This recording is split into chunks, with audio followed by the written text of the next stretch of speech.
जय हिंद। नमस्कार, मैं प्रशांत आपका हार्दिक स्वागत करता हूं आपके YouTube चैनल एपी ज्ञानमान पर। इससे पहले की क्लास में हम अलैंगिक जनन पढ़ चुके थे, जो जनन का एक भाग है। आज हम पढ़ेंगे लैंगिक जनन। कक्षा 10 के लिए बहुत ही इम्पोर्टेंट टॉपिक है और एक वीडियो और आएगी, इसके बाद ये आपका ये पूरा टॉपिक कवर हो जाएगा और इससे संबंधित क्वेश्चन भी आप करने लगेंगे। तो देखते हैं, पिछली वीडियो आप देखें, वहां जाके आपको समझ में आ जाएगा। अलैंगिक जनन की वीडियो हमने बनाई थी। आज बताएंगे लैंगिक जनन। लैंगिक जनन ये हमेशा एक लिंगियों में होता है। अब भाई एक लिंगी क्या कहलाता है? या तो वो नर हो या मादा हो, और इनमें दोनों की जरूरत पड़ती है। हमारे लिए नर और मादा की आवश्यकता होती है। नर और मादा आपस में मिलन करते हैं तो युग्मनज बनाते हैं। क्या बनाते हैं? इतना तो आपको क्लियर हो ही गया होगा कि लैंगिक जनन क्या कहलाता है। इस प्रकार के जनन में नर और मादा दोनों की आवश्यकता होती है।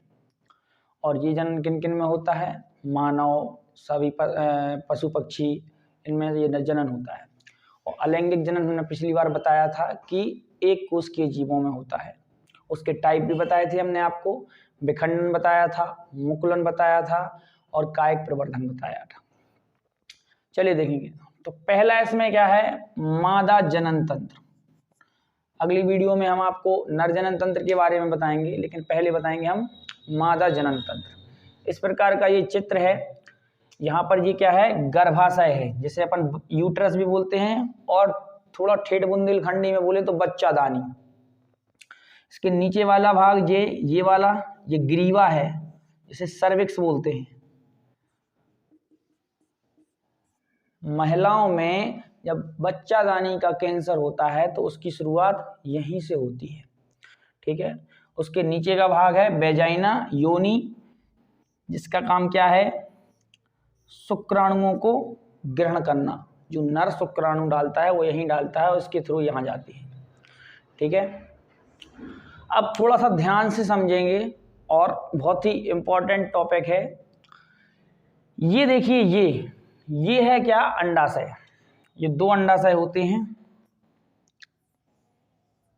ठीक है। और यहां बनते हैं अंडाणु। ये क्या बनते हैं? ये अंडाणु। ओवम।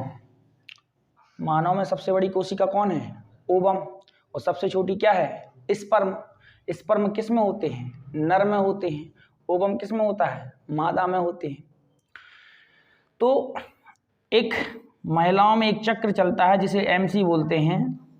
इसके लिए बोलते हैं मेंस्ट्रुअल साइकिल, यानी मासिक धर्म। मासिक चक्र, धर्म नहीं, मासिक चक्र।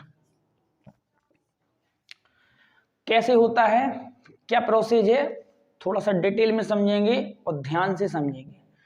देखिए, ये मादा जनन तंत्र में ये दो अंडाशय हैं ये, और यहां बनता है अंडाणु। पहली बात तो मासिक चक्र 28 दिनों का होता है। ये वेरी करता है पर्सन टू पर्सन, मतलब किसी व्यक्ति में, किसी महिला में कुछ दिनों का होता है, किसी में कुछ दिनों का। कैसे होता है ये देखेंगे। ये दो अंडाशय होते हैं तो एक बार बनाना शुरू थोड़ी ना करता है, दोनों एक साथ नहीं चलते हैं। जैसे सपोज कीजिए पहले इसने बनाना शुरू किया तो पहले सप्ताह में, फर्स्ट वीक में इन अंडाणुओं का निर्माण होगा। ठीक है। अगले 2 से 3 हफ्ता में इनका परिपक्वन होगा। दूसरे हफ्ते में क्या होगा? परिपक्वन होगा। यहां आ जाएंगे ये। ठीक है। इनका क्या हुआ? परिपक्वन हुआ। तीसरे हफ्ते में, ये दूसरा वीक है, ये सेकेंड वीक, तीसरे हफ्ते में मृत होने को हो जाएगा ये, और चौथे हफ्ते में तो ये मर ही जाएगा। और चौथे हफ्ते में जब ये मरेगा, यानी डेड हो गया, तो ये निकलेगा यहां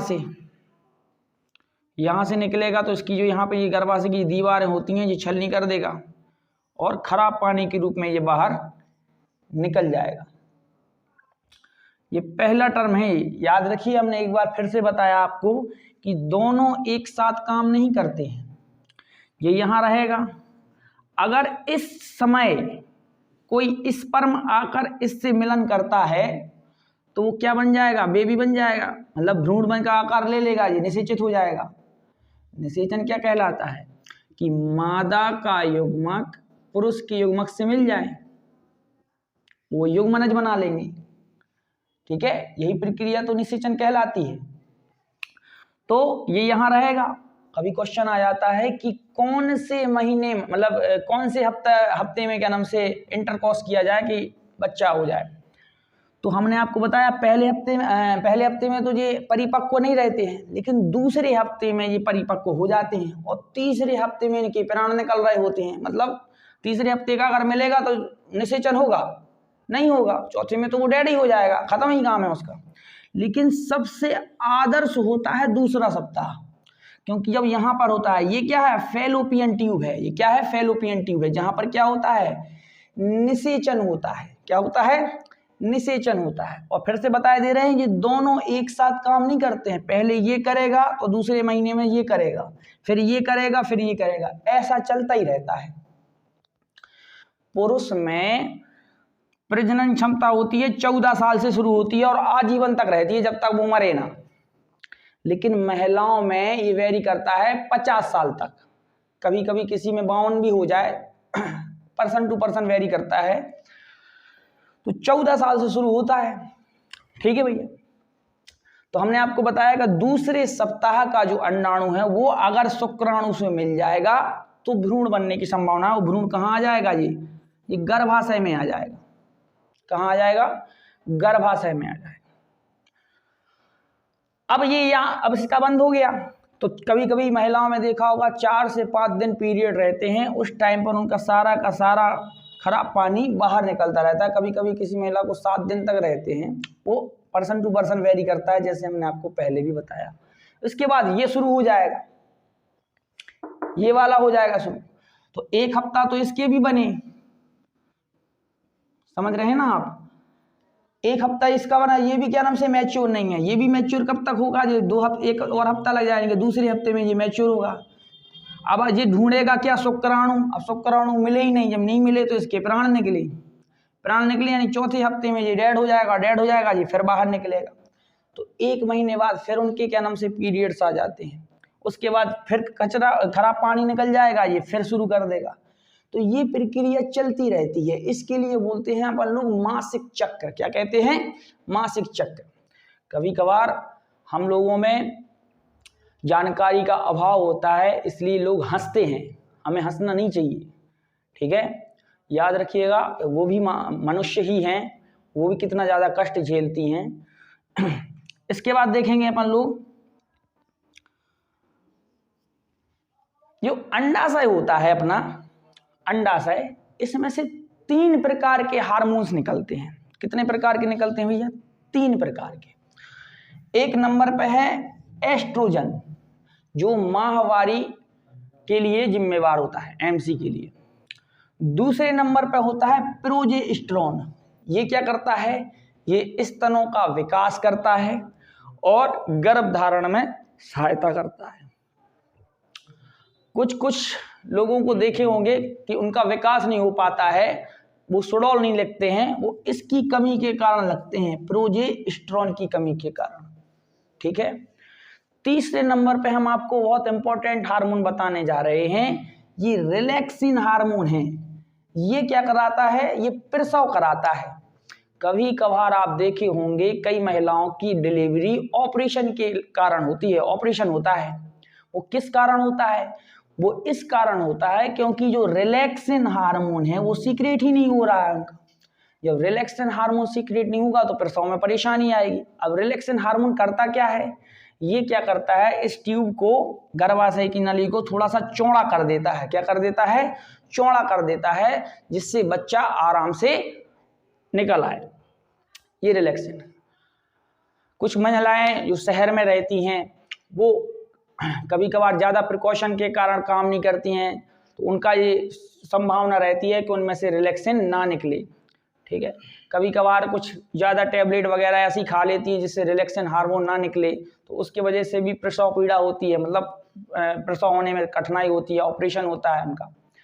लेकिन गांव देहात की महिलाएं आप देखें कितना काम करती हैं, उनमें तो ये जमा के होता है, उनका नॉर्मली डिलीवरी हो जाता है।